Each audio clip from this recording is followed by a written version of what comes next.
Good morning, my class 10 student. As you know, this is the topic of discussion regarding electromagnetic induction and electromagnetism. In my past video, what we had discussed, we have started electromagnetic induction. Means there is a coil, closed coil.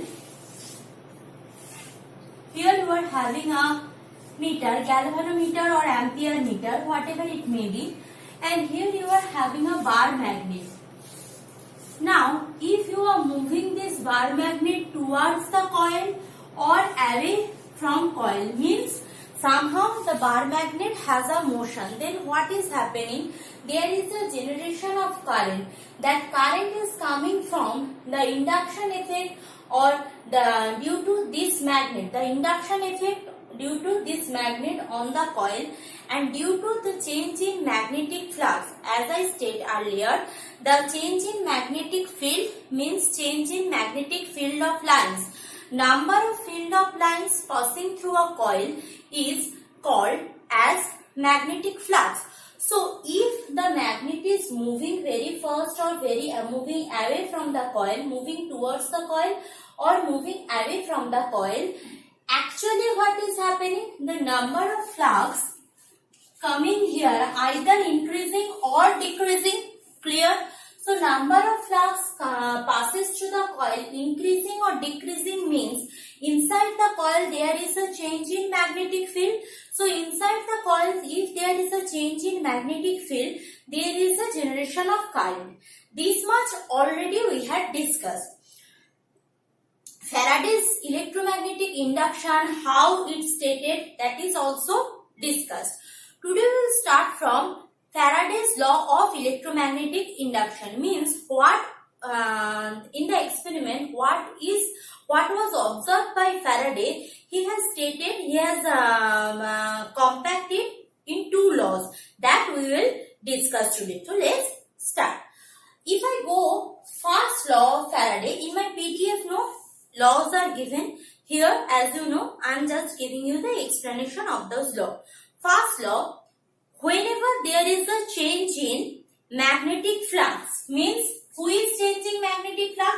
Suppose this is north pole, this is south pole. So magnet is moving towards the coil. So there is a change in magnetic flux. If magnet is moving away from the coil, there is also a change in magnetic flux. So what is stated by Faraday? Whenever it is the time, if there is a change in magnetic flux inside the coil, either decreasing or increasing, either increasing number of magnetic field of lines or decreasing number of magnetic field of lines, EMF will be induced. Clear? Means if the flux are static, means suppose magnet is staying here, not moving this side, not moving this side, means the number of flux in the first second and number of flux in the 60th second is same. That time no EMF will be induced in the coil. Be clear on this matter.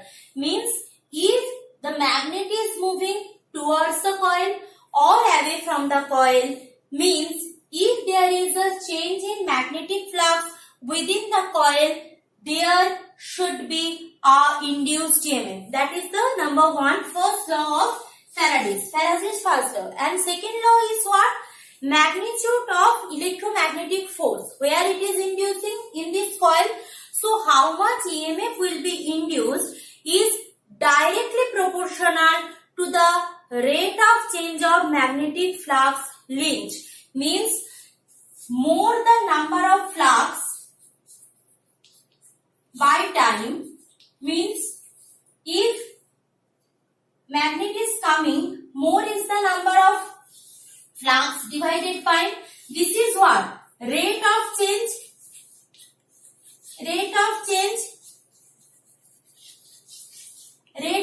of magnetic flux. So rate of change of magnetic flux is directly proportional to the magnitude of the EMF induced. Means more is the change, more is the amount of magnetic flux. More is the change means how it can be more change. Two things might be happening. Repeating again. So magnitude of EMF, in short I am writing, for your convenience I am writing it again. This was the first law. Now coming for the second law.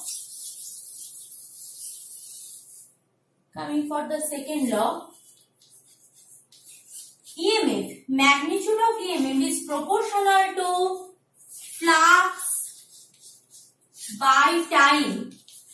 Proportional to flux by time means rate of change of flux is determining how much magnitude will be of the EMF which it has been induced in the coil.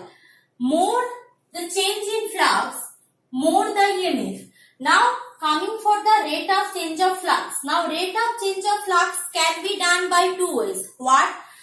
First of all, I am having a huge strength magnet, means whatever the magnet higher I am taking, that has a strong magnetic effect. So if it has a strong magnetic effect, so number of flux generated by the magnet will be more compared to the other. Number of flux generated by the magnet will be more compared to the magnet.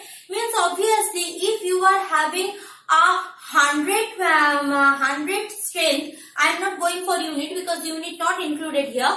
So 100 strength magnet and you are having a 10 strength magnet, 10 unit strength. So obviously 100 strength magnet will generate more magnetic flux. Clear? Another is time. Means if one magnet is generating 100 flux in 1 second, another magnet is generating 50 flux in 2 seconds.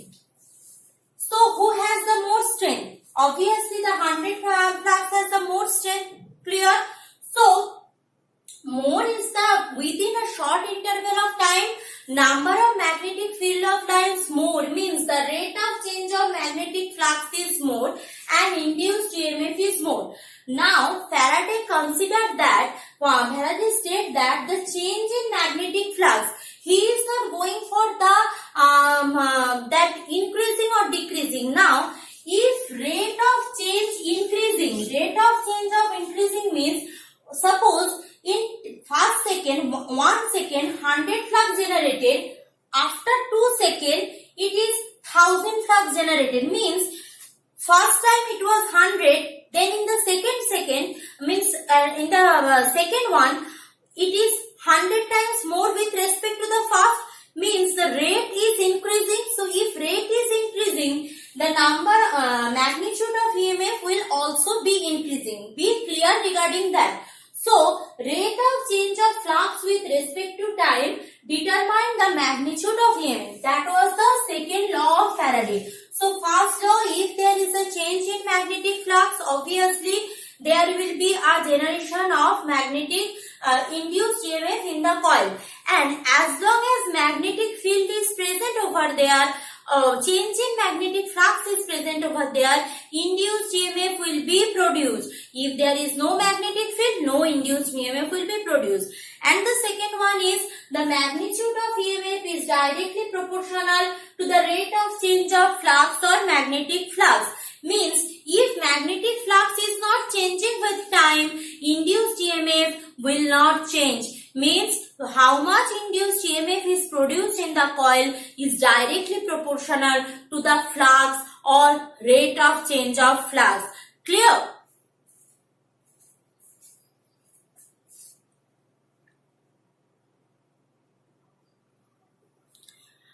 Now coming for the next discussion, that is which factors affect the magnitude of induced EMF. This is the induced EMF. So which factors affect? So obviously flux effect and time effect. But within flux there is another factor. What is that factor? Remember that as I said when I started discussion regarding magnetic flux.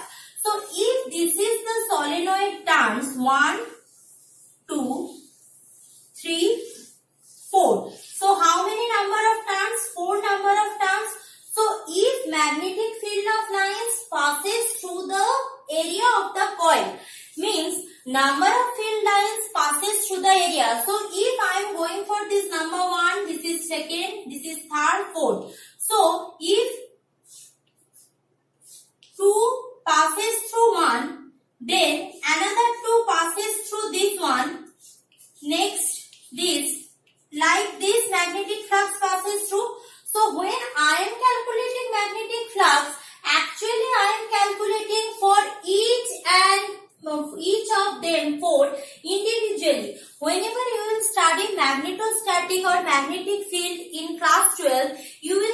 that idea कि everyone is counting for single solenoid or single turns or single circular coil.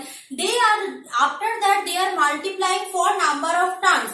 You know, for case of motor or transformer, whatever you are using your project, you know, in that a square loop like these solenoids are revolving around the coil, means more is the number of solenoid, more is the induced EMF, more is the generation of magnetic field, or more is the strength. So flux means in each coil or in each turns, flux generated into how many turns are there. Here 4 turns are there. So how many turns are there, that also determine the induced EMF. So flux means actually what? Total flux. How I will calculate total flux? The flux passes through each coil, each turns into number of turns. Means induced EMF depends on 2 factors. First of all, number of turns in the coil, 4, 5, 6, 7,000. How many turns are there? First of all, number of turns in each coil, means, or other words, magnetic flux in each of the turns and number of turns. So flux into turns, flux in, I am not writing in full, so flux in each turns into number of turns whole divided by time. Clear? That will determine EMF. So these are the factors which affect the EMF. Now in my next video I will go for the discussion that what will be the direction of induced EMF. Means it was my coil. That was my coil. So in this coil, whatever may be the EMF generated, that EMF is generated due to what? Due to the change in magnetic field within that coil. So what will be the direction of that EMF? So I can determine the direction of magnetic field within the coil. I am not going for the outside magnet bar which is coming towards coil or away from coil. I am concerned about the induced EMF direction or the magnetic field which is generated within the coil. Going for the next video. Thank you.